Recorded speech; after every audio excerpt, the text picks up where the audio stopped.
Tu payes déjà un expert comptable et tu te demandes à quoi ça sert d'avoir en plus un DAF externe? Je t'explique tout de suite les différences. Que ce soit des étudiants, des prospects ou même des amis, une question revient très régulièrement. Quelles sont les différences entre un expert comptable et un DAF externe? Une question qui m'est très souvent posée puisqu'à titre personnel, j'ai la particularité d'avoir cette double casquette. En tant que dirigeant d'une entreprise, tu t'appuies sûrement déjà sur un expert comptable pour gérer ta comptabilité, faire ton bilan et tes déclarations fiscales. Mais est-ce que tu sais que tu peux aussi faire appel à un DAF externe pour améliorer ta gestion financière? L'expert comptable et le DAF interviennent sur les mêmes thématiques, mais pourtant, il existe quelques nuances au quotidien. Et dans cette vidéo, je vais te proposer de jouer au jeu des 4 différences entre ces deux métiers passionnants. Mais avant de commencer et de parler de différences, le métier de DAF externe est quand même un petit peu moins connu que celui d'expert comptable. Je vais donc rappeler ce qu'est un DAF externe, même si j'ai déjà fait une vidéo complète sur le sujet.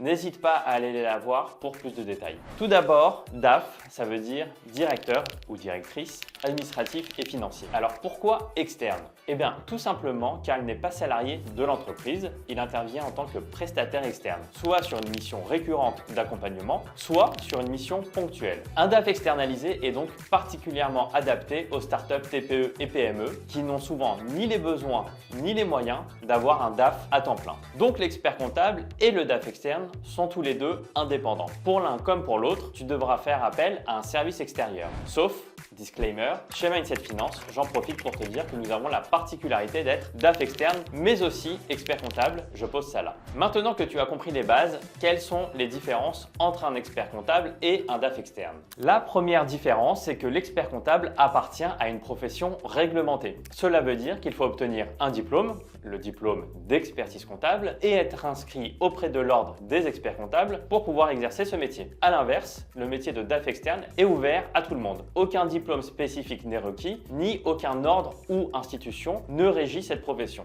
N'importe qui peut donc exercer cette profession, d'où la nécessité de bien choisir la personne ou le cabinet auprès duquel tu souhaites externaliser ce service. La deuxième différence entre l'expert comptable et le DAF externe, c'est que l'un est orienté sur le passé, pendant que l'autre se projette vers le futur. Je te laisse deviner lequel. Eh bien, celui qui se projette sur le futur, c'est davantage le DAF externe que l'expert comptable. En effet, l'expert comptable va principalement s'occuper de comptabiliser les opérations du passé, les opérations de vente, d'achat, la TVA, etc. Son principal rôle est de centraliser et de comptabiliser toutes les transactions qui se sont réalisées au cours de l'exercice dans ton entreprise en respectant les normes comptables. Il offre donc une vision claire, neutre et surtout objective sur les chiffres. Une bonne base de travail justement pour le DAF. Le DAF externe, lui, va entre autres partir de la donnée comptable qui est normée pour intervenir sur deux axes. Le premier pour analyser tous les mois ce qu'il s'est passé, idéalement en analysant les variations par rapport à l'exercice précédent et les écarts par rapport à ce qui avait été prévu dans le business plan. Le deuxième axe d'analyse, c'est pour travailler sur des projections financières et l'atterrissage à fin d'année, ainsi que les prévisions de trésorerie qui en découlent. Il a toujours en tête l'avenir de la société. Son objectif principal est d'améliorer la rentabilité et la réussite de l'activité grâce à ses précieux conseils et à ses analyses. Il travaille donc essentiellement sur le présent et le futur. Ensuite, troisième différence, l'expert comptable doit être particulièrement vigilant par rapport aux échéances fiscales et aux déclarations qui en découlent. La TVA tous les mois, les paiements d'acompte d'IS tous les trimestres, les alias fiscales à transmettre à l'administration fiscale. Il doit donc s'assurer que toutes les obligations fiscales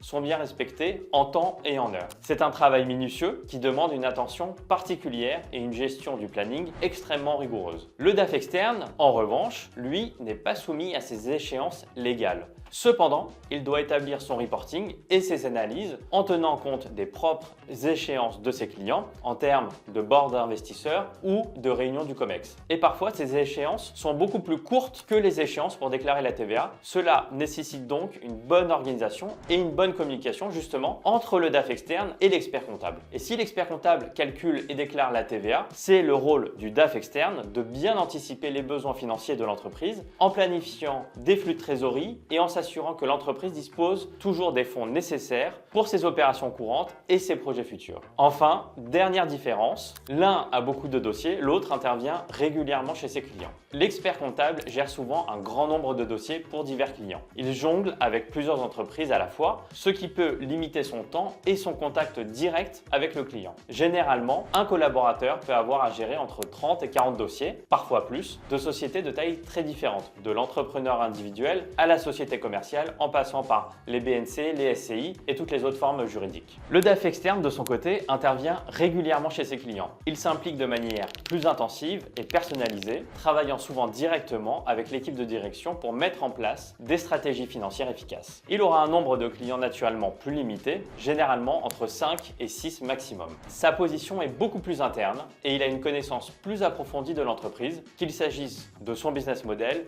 de ses process, son fonctionnement ou de ses objectifs. Il intervient donc en tant que business partner. Il est donc plus proche de la vie de l'entreprise et du quotidien des dirigeants. Tu as compris les différences entre un DAF externe et un expert comptable, mais tu te demandes maintenant comment bien structurer ton équipe financière. Et bien justement, j'ai fait une vidéo sur le sujet qui pourrait vraiment t'aider. Je te laisse y jeter un rapide coup d'œil. En conclusion, tu l'auras compris, il existe de nombreuses différences entre le métier d'expert comptable et de DAF externe. Mais attention, ils ne sont pas ennemis, bien au contraire, sinon je pense que j'aurais eu quelques conflits intérieurs. Ils ont des missions différentes mais complémentaires et travaillent main dans la main pour accompagner au mieux le dirigeant, lui offrir de la transparence sur les chiffres pour lui permettre de prendre de bonnes décisions. Si tu as aimé cette vidéo et que tu l'as trouvée instructive, n'oublie pas de liker et de t'abonner et de laisser un commentaire pour nous dire ce que tu en as pensé. À très bientôt pour une prochaine vidéo.